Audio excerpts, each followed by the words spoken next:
Hi friends, welcome to my channel. இன்றைக்கி நம்ம சேனலில் மதிய லஞ்ச் ரெசிபி தாங்க போட்டிருக்கோம். அதுக்கு வந்து நான் இன்றைக்கி சிக்கன் குழம்பு தான் செஞ்சுருக்கேன். அதுக்கு நான் குக்கரில் செய்கிறேன்.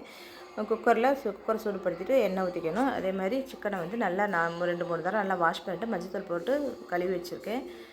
வெங்காயம், தக்காளி, பூண்டு, பச்சை மிளகாய், இஞ்சி எல்லாமே கட் பண்ணி நான் எடுத்து வச்சுருக்கேன். குக்கர் சூடில் எண்ணெய் ஊற்றி எண்ணெய் சூடானதுக்கப்புறம் பிரியாணி இலை கொஞ்சம் சோம்பு போட்டு சோம்பெல்லாம் பொரிஞ்சதுக்கப்புறம் நம்ம இதில் வந்து வெங்காயம் சேர்த்துக்கணும்.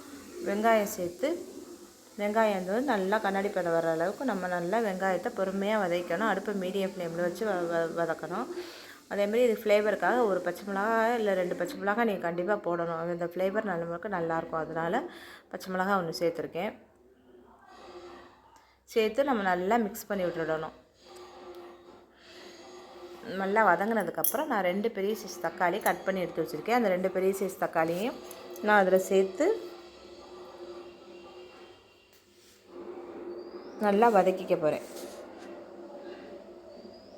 தக்காளி வதங்குறதுக்கு நம்ம எப்பவும் போல் கல்லுப்பு போட்டு வதக்கணும்னா தக்காளி நம்மளுக்கு நல்லா வதங்கி வரும். தக்காளி நல்லா வதங்கட்டும். நல்லா தக்காளி நல்லா பொறுமையாக மீடியம் ஃப்ளேமில் வச்சு தக்காளி நல்லா வதங்கி வந்துட்டு இருக்கும்போது நம்ம இதுக்கு வந்து இஞ்சி பூண்டு பேஸ்ட்டு கண்டிப்பாக கம்பல்சரி நம்ம போடணுங்க. அதுக்கு வந்து நான் என்ன சேர்த்துருக்கேன்னா இஞ்சி பூண்டு சோம்பு கொஞ்சம் ஜீரகம் மட்டும்தான் சேர்த்து பல்ஸில் போட்டு அரைச்சிட்டு தண்ணி ஊற்றி அரைச்சி சேர்த்துக்கிட்டேன்.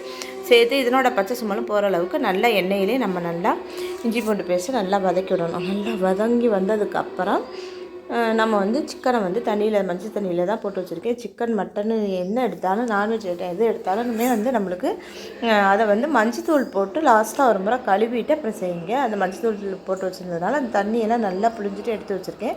இப்போ அதை வந்து நான் குக்கரில் சேர்த்துட்டு இந்த தக்காளி வெங்காயம் இஞ்சி பூண்டு பேஸ்ட்டெல்லாம் நல்லா வதங்கி வர்ற மாதிரி நம்ம ஒரு மிக்ஸ் பண்ணிக்கணும். மிக்ஸ் பண்ணிவிட்டு ஒரு 5 நிமிஷமாவது நல்லா மிக்ஸ் பண்ணினோம்னா அந்த எண்ணெயிலே அந்த எல்லாமே நம்மளுக்கு நல்லா வெந்து வரும். இதுக்கப்புறம் தான் நம்ம மசாலா ஐட்டம்ஸும் 1 by 1 நம்ம சேர்த்துக்க போகிறோம். இப்போ நல்லா வதங்கி ஒரு 5 நிமிஷம் நம்மளுக்கு ஓரளவுக்கு 5 நிமிஷத்துலேருந்து 5-6 நிமிஷம் வதங்கினாலே போதும். அதுக்கப்புறம் நம்ம மஞ்சத்தூள் சேர்த்துக்கணும். எப்போவுமே கண்டிப்பாக மஞ்சத்தூள் வந்து ஒரு கிருமி நாசினி கண்டிப்பாக சேர்த்துக்கணும். அது மாதிரி காரத்துக்கு தகுந்த மாதிரி நான் 3 ஸ்பூன் உங்கள் மிளகாத்தூள் காரத்தை பொறுத்து சேர்த்துக்கோங்க. நான் இன்றைக்கி எங்கள் மிளகாத்தூள் ரொம்ப காரம் இருக்காது, வீட்டிலே அரைச்சதுனால நான் 3 ஸ்பூன் அளவு சேர்த்துருக்கேன். அதே மாதிரி மல்லித்தூளுமே வீட்டிலேயே அரைச்சி வச்சுருக்கேன். ஸோ அதில் நான் ஒரு 5 ஸ்பூன்லேருந்து 6 ஸ்பூன் வரைக்கும் நான் சேர்த்துக்க போகிறேன். எப்போவுமே மல்லித்தூள் வந்து நம்ம குழம்புக்கு ஒரு திக்னஸ் கொடுக்கும். அதனால் மல்லித்தூள் நம்ம கூடவே தான் சேர்த்துக்கணும். நல்லா இந்த கரண்டியை வச்சு நல்லா எல்லா சிக்கன்லேயும் எல்லா மசாலாவும் படுற மாதிரி நல்லா மிக்ஸ் பண்ணி கொடுக்கணும். மிக்ஸ் பண்ணி இதுவும் ஒரு 5-6 நிமிஷம் நல்லா வெந்து வரட்டும். நல்லா அந்த கிரேவி வந்து நம்ம தண்ணி ஊற்றுறதுக்கு முன்னாடியே நல்லா இதை மிக்ஸ் பண்ணி கொடுத்தோம்னாலே இது குழம்புக்கு ஆட்டோமேட்டிக்காக ஒரு கலர் கிடைக்கும்.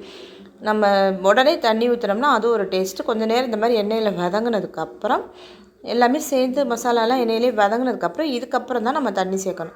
கொஞ்சமாக குக்கரில் தானே செய்கிறோம். அதனால் ரொம்ப தண்ணி ஊற்றி பொங்கி ஊற்றுற அளவுக்கு இல்லாமல் ஓரளவுக்கு சிக்கனே தண்ணி நிறையா விடும். அதனால் ஓரளவுக்கு தண்ணி ஊற்றி குக்கரை மூடி ஒரு 3 விசில் வச்சு எடுத்தீங்கனாலே சிக்கன் வெந்துடும். அதுக்கப்புறம் எடுத்துகிட்டு நல்லா மிக்ஸ் பண்ணிவிட்டு கறி வெந்திருக்கான்னு பார்த்துக்கோங்க. பார்த்துட்டு இதில் வந்து நம்ம வந்து கண்டிப்பாக தேங்காய் அரைச்சி ஊற்றி வைக்கணுங்க.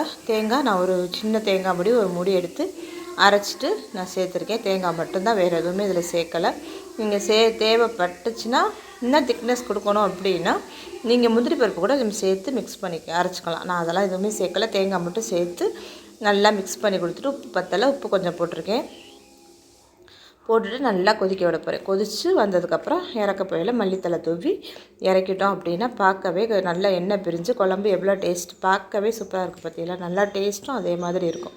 இதே மெத்தடில் நீங்களும் குக்கரில் ஒரு முறை செஞ்சு பாருங்கள். தேங்க்யூ.